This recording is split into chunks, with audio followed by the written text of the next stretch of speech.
مسلمان کو چاہیے اپنی ہمت، طاقت، استطاعت کے مطابق وہ حق کا ساتھ دے۔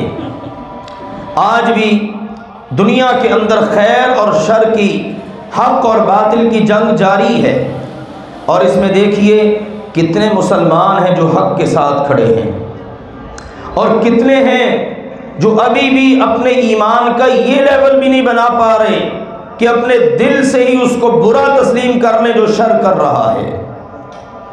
یہ تو بڑی اعلیٰ ایمان کی نشانی ہے کہ انسان اپنے ہاتھ سے شر کو روکے۔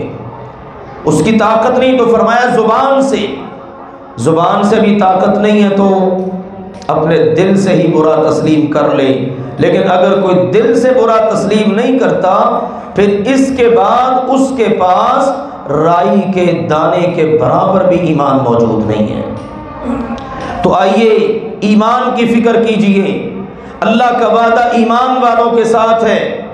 یہ جو 2 آیات مبارکہ میں نے پڑھی، اس کے علاوہ بھی قرآن پاک کی آیات اللہ تعالیٰ نے واضح کر دیا، انتم الاعلون ان کنتم مؤمنین۔ یہ نہیں کہا کہ جب تمہاری تعداد بہت زیادہ ہوگی، جب تمہارے پاس حکومتیں ہوں گی، جب تم بہت سارے ممالک کے اور دولت کے مالک ہوگے تو تم غالب ہوگے۔ نہیں، ایک ہی بات، انتم الاعلون ان کنتم مؤمنین۔ اگر تم مومن ہو تو اللہ تعالیٰ تمہیں ضرور غلبہ عطا کرے گا۔